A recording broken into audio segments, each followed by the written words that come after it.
On veut la voir. J'ai une vision, je sais où je vais aller. Parce que quand t'es chez maman, papa, je suis désolé, mais t'as pas de responsabilité. Je suis enceinte. Le seul moyen où on est plus pudique avec nos sentiments, c'est quand on prie, en fait. Bienvenue dans notre nouvel épisode de MIC, autrement dit Men in Church. Les gars, est-ce qu'on peut applaudir, s'il vous plaît? Voilà. C'est un podcast qu'on a créé, là où on parle vrai, entre hommes et sous le regard de Dieu. Alors, le thème que nous allons aborder aujourd'hui dans l'émission, c'est du garçon à l'homme. J'ai laissé à côté de moi mes frères qui vont m'aider à développer ce sujet. Donc, est-ce qu'ils peuvent se présenter? S'il vous plaît, on va commencer par Wilfried ici. Bonjour, moi c'est le frère Wilfried. Je suis serviteur de Dieu à l'église Christ Vainqueur. Voilà. Merci beaucoup. Bonjour, moi c'est Michel Toucourt. Développe un peu. Non, ouais, c'est Michel, serviteur de Dieu à l'église Christ Vainqueur également. Donc voilà. Tu peux le dire? Comment? Fraîchement marié aussi. Ah oui, fraîchement marié. Ouais, fraîchement marié. Félicitations à toi. Bonjour, moi c'est le frère Richie, donc simple serviteur à votre service. Toujours aussi humble, le frère Richie. Hein. Lui aussi, il est marié, mais il est plus que... Marié plus. Marié plus. À toi aussi. Alors, bonjour tout le monde, moi c'est Eli, serviteur aussi à l'église Christ Vainqueur, en tant que basiste à la chorale. Voilà. Ok les gars, je suis très content de vous avoir sur ce plateau encore aujourd'hui. Et avant d'entrer dans le vif du sujet, j'aimerais qu'on joue un petit jeu histoire d'un peu de... J'aimerais dire comme on est 4 aujourd'hui, j'aimerais faire 2 contre 2 aujourd'hui, voilà. Oui. L'équipe A contre l'équipe B. Toujours, je suis contre L'équipe B. A. T'as révisé ta Bible? Oh, bien sûr. On va gagner. On va gagner, mon frère. Il y a des tricheurs. Ça va être très vite, ok? Premier qui a la réponse, il dit. Ok? Mais c'est une personne par équipe, s'il vous plaît, parce que comme ça... hein. Donc, Il y a combien de questions? Il y a 4 questions. Il y a 5 quatre questions. questions 5. Il y a 5 questions. Ça, de départager. Ok. On va dire c'est Eli contre Wilfried pour l'instant. Ok. Ah, j'ai comme dit. ça. Première question. Avant la révélation de Dieu, ok? Quel était le nom de Sarah? Ketura? Tic-tac. C'est eux deux ou bien c'est nous, on peut dire c'est? Non, c'est un des deux qui parle. T'as dit quoi? Tu dis Sarah? J'ai dit, avant la révélation de Dieu, quel était le prénom de Sarah? Non. Tic-tac. Ketura? Tic-tac. Ah, mon ref, moi, je sais pas, moi. Ok, on switch. Aidez le partenaire. Sarai. Sarahï. Mais je t'ai dit, On donne le point à l'équipe. Merci. On donne le point à l'équipe. On a révisé. On donne le point à l'équipe. Seconde question. Oh, ça va, Alors c'est là, un on point bonus. change de porte-parole. La question est ceci. Suis-je le gardien de mon frère? Suis-je le gardien de mon frère? De qui vient cette phrase? Kaya. Il a... ouais, j'ai dit avant, Attends, déjà, il a fait un. Déjà, il a dit Kaya. mais comme Attention, montrer. la barre. Le monteur montre la barre. Les gars, c'est pas grave. Donc Là, on a déjà vu pour qu'on moi, a les fonds de compétition. Qui vient cette phrase? Kaya. Pour moi, ça a été en même temps, donc je partage le point. Donc ça fait 2-1. Vas-y. La bonne dame. On change encore de porte-parole. Combien de fois Dieu a-t-il appelé Samuel avant qu'il ne réponde? 3 fois. Équipe A. Et toi aussi.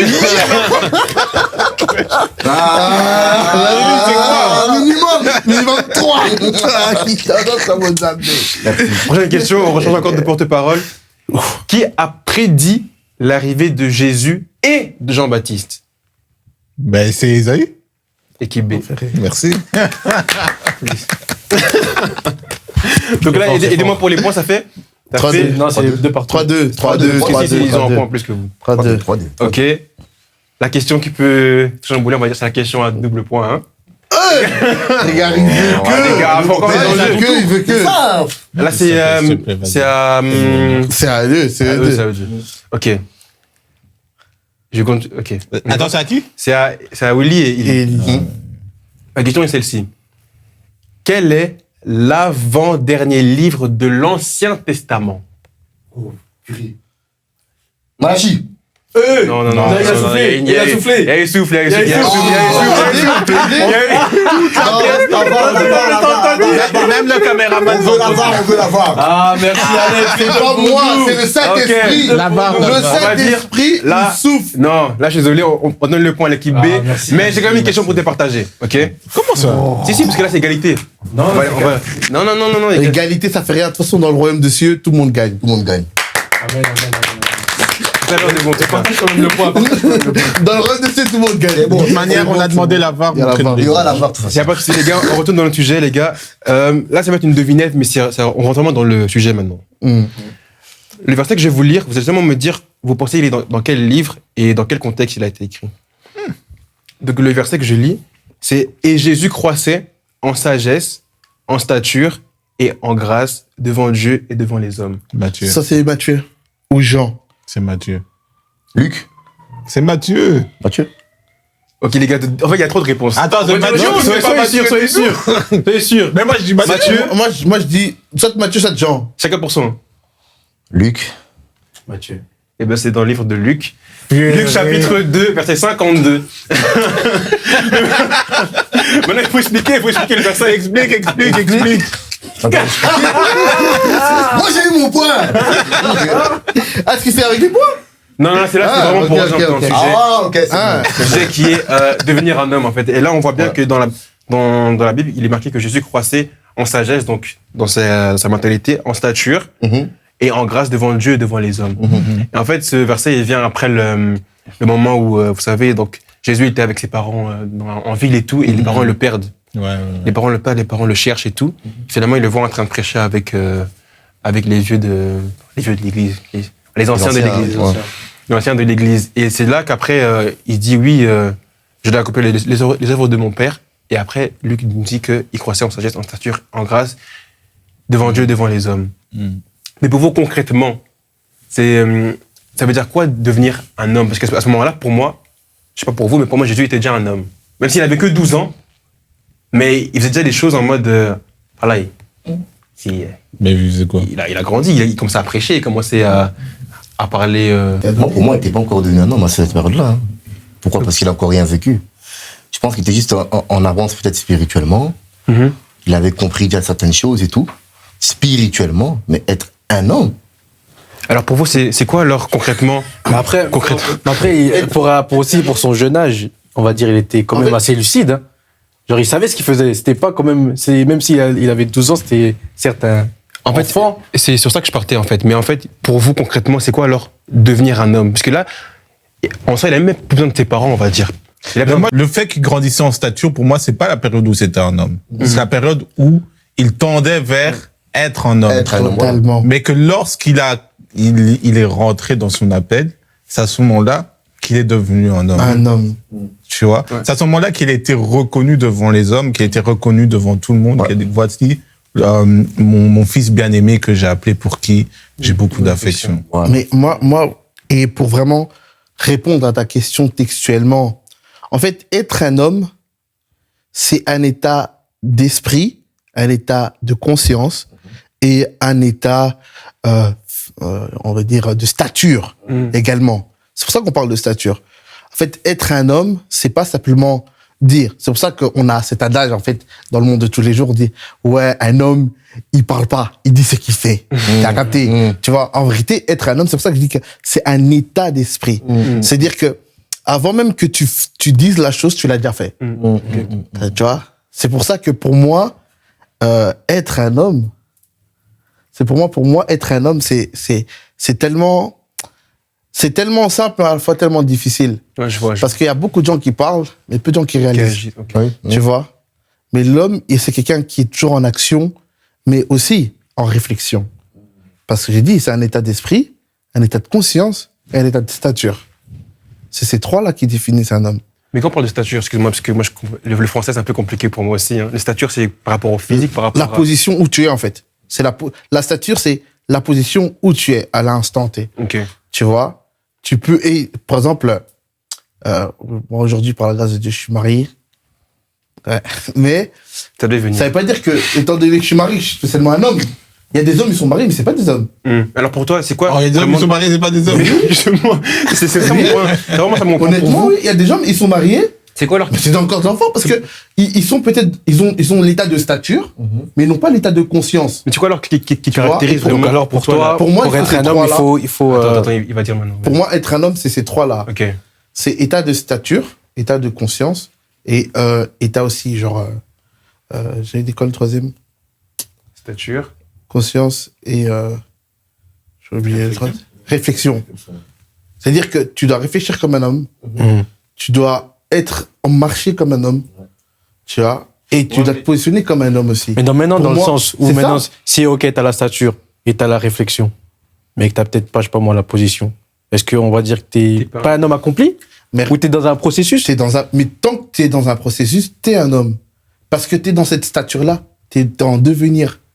Tu Bah, vois. du coup, attends, parce que là, tu m'as dit, donc, être un homme, si je suis dans le processus, je reste quand même Tu un homme. restes quand même un homme, bien sûr. Ce qu'il veut dire, c'est que. Ça veut En fait, dire c'est que pas un truc figé. pas un hein. truc ça veut- figé. C'est pas un ça truc veut dire, figé. ça veut dire que si on comprend par ton sujet, là, ça veut dire que Jésus, c'était déjà un homme. C'est bon. Ouais. C'est Bah oui. Mais c'est ça qui. C'est ça Où qui est va la- se Ah ouais, Parce que, poser. non, en fait, je crois que Michel s'embrouille. Attendez, attendez. C'est un sujet compliqué. En fait, parce qu'en fait, moi, c'est une question. On parle de processus. On est bien d'accord que pour un processus, il y a une fin à ce processus. Ok. Ça veut dire dans le processus, c'est Non, pas de c'est fin. le- Les gars, attendez. Moi, je pense qu'on s'éparpille un peu. Fait que moi, c'est une question. Il fallait juste répondre par oui ou par non et essayer de développer. Ah. En fait, moi, c'était pas répondre à ma question Ah, pour moi, je fais valider. une réflexion. Ok. Oh, il fallait pas valider. Ah, mais il cherche à valider ce que j'ai dit. Conduis-nous. C'était une question. Continue. Mais justement, parce qu'en fait, tu sais, il y a plusieurs étapes et tout, mais quelles sont vraiment les étapes et les caractéristiques qui font que un garçon, le lendemain, devienne un homme? Parce qu'en fait, ici, je suis entouré de grands hommes, de garçons. Mais j'aimerais savoir, par exemple, toi, Richie, c'est quand tu t'es dit, après quelles étapes après quelles étapes que tu as vues dans ta vie, tu t'es dit, tiens, à ce moment-là, je suis devenu un homme. C'est quoi qui a fait que, concrètement, tu te dises que ça y est, C'est dur, c'est dur à définir. mais de mais- par ton expérience. de Mais par moi, ton- pour moi, je dirais un des éléments qui m'a permis de me définir en tant qu'homme, c'est la responsabilité. C'est la même- il y a la même chose. Et je pense que c'est vrai. Je pense que C'est c'est quelque chose c'est le C'est truc. vraiment ce que j'avais Parce dit. que quand t'es chez maman, papa, je suis désolé, mais t'as pas de responsabilité. Tu dépends de ta maman, tu dépends de ton papa, donc tu dépends de ta maison. Donc voilà, tu te réveilles, tout est là et tout. Donc, tu vois, il n'y a pas de responsabilité, il n'y a pas de facture, il n'y a rien. Mais le jour où je suis sorti de chez mes parents, Tout seul. j'ai pris mon studio et que j'ai dû commencer à payer les factures, les loyers, commencer à négocier avec des huissiers. Là, j'ai dit, ah ouais. C'est dingue. Là, j'ai dit, ah ouais, c'est ça, en fait, la vie. Tu vois, donc, moi, je pense que la responsabilité, c'est un des points. Mais après, Ouais. je pense qu'il y a d'autres points. Je pense que c'est sûr qu'il y a d'autres points. Toi, tu aurais un autre point à explorer, ou peut-être tu peux aussi appuyer sur son Moi, point. ce que j'aimerais comme deuxième point, c'est savoir gérer la pression. Ah, comme dans le premier podcast. Ouais. De toute façon, vous allez voir, je pense. Allez voir le podcast. Pour moi, un homme, il doit savoir gérer. Gérer ses émotions. C'est vrai que par moment, tu peux arriver où t'as une limite, mais gérer tes émotions, gérer la pression, gérer ce qui arrive. Tu vois? On peut arriver, comme notre frère ici, Richie vient d'expliquer que par rapport, il a quitté de chez ses parents, il est parti dans un studio, il est arrivé, il a commencé à gérer les factures, finances, nourriture et tout, projets. Aujourd'hui, il est marié et tout. Donc, plusieurs projets et tout ça. Il faut avoir un plan bien ficelé, savoir gérer, être organisé, tu vois. Et si t'es pas frais mentalement, c'est mort. Donc, pour moi, c'est vraiment ça. Il a su gérer tous les événements qui sont venus à lui, des événements compliqués pour pouvoir devenir, en fait, la personne qu'il est, quoi. Donc, est-ce que toi, tu aurais peut-être un témoignage, un passage de ta vie où tu te dis, ouais, là, c'est vraiment le moment là où j'ai su que. Bon, moi, j'ai un témoignage. Moi, j'ai eu, aujourd'hui, je suis papa. Donc, moi, quand j'ai appris la nouvelle de mon fils, j'étais encore à l'école. Donc, on m'appelle, on me dit, ouais, je suis enceinte. Vertige, hein. Mais à ce moment-là, tu comprends que tu as des responsabilités à tenir, ta mentalité doit changer. chercher un travail, chercher un appartement, de manière à ce que tu puisses mettre la personne avec qui t'es dans les meilleures conditions pour être avec l'enfant, avoir un avenir aussi pour cet enfant-là. Ne pas aussi m'oublier moi-même en tant que père et moi-même dans mes projets à moi. Donc tout ça, c'est venu d'un coup. Tout ça, c'est en fait, c'est avoir les sous. T'es un peu noyé en fait dans En fait, j'étais un peu noyé dans tout. Ouais. Et ça, je suis en train de dire que à partir de ce moment-là, j'ai dû savoir gérer. Et là, si t'es pas entouré des bonnes personnes, si t'es pas aussi frais mentalement, t'es mort. Hein. Donc voilà quoi. C'est sûr. Et toi, Michel, est-ce que tu aurais un passage où tu t'es dit, ouais, non, là, c'est. J'ai changé. J'ai évolué. Moi, honnêtement, le passage, quand j'ai pris la décision de me marier, je me souviens, big up à la femme de mon frère, Richie Axel, parce qu'elle m'a toujours dit une chose, elle m'a dit, ouais, Michel, toi, t'es déjà prêt pour te marier? Je lui disais, non, arrête, je suis pas prêt. Elle me dit, mais non, t'es déjà un homme accompli, tu travailles, t'as tout, tu vois. Mais en fait, quand on est encore, je sais pas, à un moment, j'aimerais remercier Richie, il a dit, en fait, honnêtement, on est un homme, mais on n'est pas encore un homme accompli, tu vois. Parce que on n'a pas encore ce poids de responsabilité. Moi, j'ai fait le choix de me marier, pour la petite histoire, et je vivais encore chez papa et maman. J'avais pas de maison. J'avais pas de maison, et j'ai fiancé ma femme. T'es d'accord chez papa et maman? J'étais encore chez papa et maman. Et on a mis déjà la date du mariage. On partait payer la salle. J'avais pas de maison, les gars. Maintenant, dis-toi, t'as cette pression-là. Folie. Je me rappelle encore, ma belle-mère, elle faisait des blagues parce qu'on nous avait donné les photos à des fiançailles. Elle dit, mais maintenant, les photos, vous allez les mettre où? J'ai dit, pire, déjà, on voit des balles. Donc, en fait, t'as cette pression-là. Et tu dis, ok, maintenant, je peux pas foirer. je peux pas foirer. Je dois montrer que je suis vraiment un homme. Cet homme-là que ma sœur, elle a dit. Donc, j'ai pris mon courage à deux mains. Je suis parti, j'ai fait tous les démarches et tout pour avoir ma maison. J'ai eu ma maison, j'ai payé mon mariage. Et sachant que moi, j'avais fait mon économie que pour acheter ma maison, tu vois, pas pour me marier. Un mariage, ça coûte trop d'argent. Et du coup, j'ai pris un deuxième travail. T'étais obligé. Et moi, je travaillais de 7h quasi à minuit, en fait. 7h à minuit, j'étais dehors. Et donc, mais à ce moment-là, en fait, ça m'a aussi forgé en tant qu'homme. Je me dis, ah ouais, je suis vraiment un homme. Donc maintenant, genre, en fait, c'est ce moment-là qui m'a conforté dans le fait, ouais, je suis un homme. Et aussi un homme, ce qui forge un homme, c'est aussi tout ce qui s'est passé derrière, tu vois. C'est vrai, ouais. Parce que, entre guillemets, on vient de la maison, tout ça. Mais tout ça, ça a créé un bagage. Tu vois, des bonnes comme des mauvaises choses. Bien sûr. Et aujourd'hui, je suis dans la maison avec ma femme, mais je suis venu aussi avec ces bagages-là, que j'ai appris chez moi, que j'ai appris dehors, que j'ai appris aussi de mes anciennes relations aussi. Hein. On va pas se mentir, on était des hommes, on a eu des anciennes relations. Mais tout ça, je viens avec ce bagage. Un homme, c'est tout, la responsabilité, elle est pour toi. Mais ton forgement, il se fait avec les autres. C'est comme à l'école, hein. À l'école, en fait, il n'y a pas une classe d'une personne. Une classe de plusieurs. Pourquoi? Parce que c'est l'intelligence de tout le monde qui fait l'intelligence de un. Mais j'aime bien ce que tu dis, mais j'aimerais aussi avoir le point de vue de mon frère ici, Eli. Ouais. Tu vois, ces grands frères et tout qu'on a autour de nous. Tu vois, ils ont vécu. En fait, c'est des exemples. Qu'on se dit, non, non, faites pas de gamin. Faites pas de gamin, les refs. Non, mais c'est comme des exemples de par leur parcours et tout. Mais toi, qu'est-ce que ça t'évoque? Est-ce que tu crains ou est-ce que au contraire, ça te forge par rapport à l'expérience que tu dois encore endurer en tant que garçon qui va devenir homme? Non, tu ne te considères pas en tant qu'homme? Non, je suis dans un processus, comme vous avez dit. Il est chez papa et maman. Chez papa et maman encore, mais je me considère comme homme. Parce que de un, j'ai une vision, je sais où je vais aller. Dans le sens où, certes, je suis encore chez papa et maman, mais je suis dans un processus où je continue à apprendre, à magasiner des bagages, que ce soit émotionnellement, que ce soit même au niveau de la réalité d'un foyer ou quoi, hein, et de ce qu'on attend aussi d'un homme. Donc je suis toujours dans ce processus-là et j'apprends. J'apprends bien sûr de mon grand frère qui s'est marié fraîchement. J'apprends aussi de mon frère ici, Richie, qui s'est marié déjà il y a un bon moment aussi. Et de tous aussi mes frères à côté. Et de tout ça, j'en fais un bon mélange. Et ce qui fait que je me développe aussi au fur et à mesure. Après, être un homme, ça reste aussi un processus. Hein. Non, c'est un processus. C'est pas un truc figé. L'homme évolue tout le temps, même quand t'es marié. Parce que moi, je vous avoue que je sais pas les autres, hein, mais jamais je me suis dit, voilà, aujourd'hui, je suis devenu un homme. En fait, c'est vraiment quand tu vois le parcours, tu regardes, tu dis, non, mais même quand je regarde le parcours, tu te balades, t'es un gamin, là, tu dis en mode, tu sais quand même, t'as la responsabilité, mais si, arrête. Non, parce qu'en fait, t'as pas réellement. Tu dis purée, non, c'était bien, maman. Moi, je veux te dire un truc, c'est quoi, moi, je veux rejoindre. Je vous jure que des fois, je me dis, Richie dans le sens où t'as même pas le temps de réaliser que t'es un homme, en fait. En fait, c'est la vie qui va vite. Toi, tu suis, t'avances. Non, c'est la vérité. Moi, c'est qui m'a dit ça? C'est ma daronne. Oui. J'étais à la maison.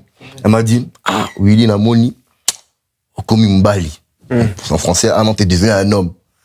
Parce que j'ai su assumer mes responsabilités. En fait, pour moi, c'était un truc qui était logique, normal, tu vois, d'assumer mes responsabilités par rapport à ça et tout. Mais je me suis pas dit que, ok, en faisant ça, je serais un homme. Non. C'est vrai qu'indirectement, comme toi, par exemple, le mariage pour Miché, c'était un truc qui allait venir, c'est un accomplissement qui allait venir. Jamais s'est dit que non, ok, si je me marie, c'est que je suis un homme. Tu vois? Ou comme Richie, jamais s'est dit, bon voilà, si je vais chez moi, je paye les factures, ça veut dire que je serai un homme. Ça n'a rien à voir. Tu vois? C'est vraiment. Donc c'est un peu ça. C'est un sujet qui est un peu sensible dans le sens où je pense pas que t'as le temps spécialement de réaliser que t'es un homme, en fait. Mais est-ce que vous pensez que, genre, tout ce que vous avez vécu, genre, sans Dieu, ça aurait été possible? Ou sans la prière? Sans avoir mis de Dieu dedans? Impossible. Sans Dieu? Impossible. Parce que tu sais, déjà, nous, en tant qu'hommes, moi, peut-être, c'est difficile pour moi, mais nous, en tant qu'hommes, déjà, on est censé être pudique avec ses sentiments. Tu vois? La société fait que, genre, en tant qu'homme, déjà, donc, quand t'es chrétien, le seul moyen où on est plus pudique avec nos sentiments, c'est quand on prie, en fait. À ce moment-là, on peut refouler et ça nous soulage. Tu vois? Après, t'as d'autres hommes qui sont capables de dire aux autres, tu vois, c'est leurs proches. Mais, en réalité, on va pas se mentir, Dieu, c'est le meilleur moyen pour relâcher la pression. Parce qu'en fait, quand t'es devant Dieu, ça montre que t'es à nu. Tu vois, quelqu'un qui est vraiment, genre, a une bonne relation avec Dieu, il sait que quand je prie, ou bien quand je suis à la présence de Dieu, je suis à nu. Tu vois, donc la pression de dehors, elle est pas là. La pression de la maison, elle est pas là. La pression de l'avenir n'est pas là. C'est juste, je suis à nu, je dépose mes fardeaux. Moi, il y a un verset que j'aime tellement, c'est dans Matthieu, dans Matthieu 6, quand il dit, venez à moi, vous tous qui êtes fatigués et chargés, je vous donnerai du repos. Et en fait, le verset qui suit, le deuxième verset qui suit, il dit, le repos pour votre âme. Tu vois, c'est-à-dire qu'en fait, nous, on porte tellement toutes choses, tous les sentiments, c'est dans l'âme. Et Dieu, il dit, en vérité, moi, toi, toute la pression que t'as, moi, je le prends. Et moi, je te donne le poids de la paix. Tu vois? Et je fais juste cet échange-là. Et mais sans te couper, mon frère, je pense aussi que ce que Michi dit, c'est très intéressant dans le sens où être aussi un homme, c'est vraiment aussi mental, en fait. Parce qu'il faut être capable de comprendre que non, ok, là, j'y arrive pas, Seigneur, je viens vers toi, c'est chaud, c'est KO. Tu vois? Moi, quand j'étais jeune, j'avais cette, en tout cas, bon, je suis toujours jeune, hein, dans le sens où j'avais cette mentalité de me dire, en fait, je dois tout passer seul, j'ai besoin de personne, et puis, vas-y. C'est comme ça, pour moi, c'est ça être un homme. Moi, j'étais comme ça, c'est ça ma mentalité, hein, et je parle que ça, c'est vraiment ça que je dis que j'ai même pas le temps de me rendre compte que j'étais devenu un homme, en fait. Parce que moi, en fait, au début, dans ma mentale, à moi, c'était, je dis rien, je parle pas, j'assume tout, je suis un bonhomme, tu vois. Or qu'en vrai de vrai, rien du tout, en fait. C'était de l'illusion. Ouais, c'est vraiment et je vais pas te mentir que, il y a un certain moment, dans ma vie, et puis quand j'avançais, j'avais tellement de pression que j'ai accumulé, j'ai craqué. Donc j'étais là, en larmes. Et heureusement, j'avais la famille à côté de moi pour me faire comprendre que non, mon gars, on est là, mon gars. Tu veux dire ou pas? Et j'ai compris, j'ai dit non, mon Dieu, en fait, j'ai besoin de toi seul, je peux pas y arriver, en fait. Tu vois? Et c'est ça aussi, c'est vraiment un aspect aussi mental, hein. C'est vraiment Ta mentalité, elle change directement. Et l'erreur de nos pères, c'est qu'ils savaient pas ça. Ouais. En fait, ils étaient des hommes et pour eux, tout est pour eux. Ouais. C'est comme ça que des fois, tu vois, il y a des papas, et des AVC et tout, hein. Pourquoi? Parce que ils comprenaient pas la charge mentale de l'homme aussi. Tu peux aussi donner ça à Dieu, tu vois. C'est ça qui est important. C'est vrai. Juste une toute dernière, vraiment petite question, les gars. On répond par oui ou par non, on explique un tout petit peu aussi. Est-ce que pour vous, la maturité, elle vient avec l'âge ou pas? Ou est-ce elle est proportionnelle à l'âge? Ah, genre j'ai 20 ans, j'ai la maturité de 20 ans. Pour moi, la maturité, ça n'a rien à voir avec l'âge. Ça n'a rien à voir avec l'âge. Frère, t'as des gens, ils ont 40 ans, ils sont immatures. Oui. Ouais, en plus, j'ai un exemple. Dis-moi. Enfin, bon, j'ai un exemple. Et c'est, en fait, du côté de mon père, on va dire, t'as un oncle qui est pas trop, voilà. Il fait des dingueries. Et en fait, et des fois, mon père, en fait, il était tellement dépassé parce qu'il se dit, mais lui, à son grand âge, comment il peut encore faire des dingueries? Ouais, il a presque 50 ans. Et même moi, quand genre je le vois, je me dis, mais mais en fait, donc en fait, c'est là que tu te rends compte qu'en vérité, être un homme, ça se finit pas par l'âge, en fait. Parce que tu vois un grand tonton comme ça, il te fait des actions qu'un jeune adolescent peut très bien faire, tu vois. Et c'est là que tu vois que, en fait, l'âge, ce n'est qu'un chiffre. Ce n'est qu'un chiffre. Mais justement, c'est vraiment sur ça que j'avais qu'on termine sur cette petite phrase. Donc, devenir un homme, finalement, c'est un chemin, en fait. C'est un chemin, c'est un parcours qui se termine jamais. Est-ce qu'on peut se dire aussi que c'est une décision, non? Merci pour les épines. C'est une décision. Ouais, c'est une décision. De se dire qu'aujourd'hui, là, non. En fait, C'est une décision. Mais ce qui est bien, en fait, être un homme, tu peux le devenir à tout moment. Pourquoi? Parce qu'en fait, la vie va te forcer d'être un homme. Et c'est en fait les coups de la vie qui te font. Tu veux pas, tu vas encore Vraiment, jusqu'à ce que tu vas accepter, et là, tu vas devenir un homme. Tu vois? Merci pour les roses. Merci pour les épines. Très très beau slogan, j'ai aimé. En tout cas, les gars, merci d'avoir participé dans ce plateau. Mais avant qu'on termine, il est vrai qu'on puisse passer un petit moment dans la prière. Et j'aimerais vraiment que pour ce que vous direz, que vous puissiez encourager encore ceux qui sont encore des... Allez, pas encourager les gamins, mais fortifier un peu ceux qui sont un peu dans les difficultés, dans les pressions que l'homme subit et dans la transition de l'homme du garçon à l'homme, de tout ce qu'il peut subir, tout ce qu'il peut... comme tu as dit, toi, tu as eu ton appel et tout, et vague de pression et tout, et qu'il puisse gérer ça convenablement à Christ, quoi. Ben, on va juste cligner nos têtes. Père éternel, je te remets ce jeune frère ou cette jeune sœur qui, aujourd'hui, passe par des moments qui peuvent être compliqués pour elle, passe par une situation qui peut être difficile pour sa vie. Seigneur, je te la remets entre tes saintes mains, Père. Accompagne-la dans son processus à devenir un homme, que chaque chose, Père, chaque endroit où qu'elle va passer, Père, que ce soit, Seigneur Jésus-Christ, une bénédiction pour elle et pour sa famille. J'ai ainsi prié. Amen. Merci à vous de nous avoir suivis encore dans ce podcast MIC, autrement dit Men in Church. En tout cas, n'hésitez pas à liker, partager. En tout cas, c'est tout pour moi. Je dis 1, 2, 1, 2. Mike, À la prochaine. Attention. C'est le bluff.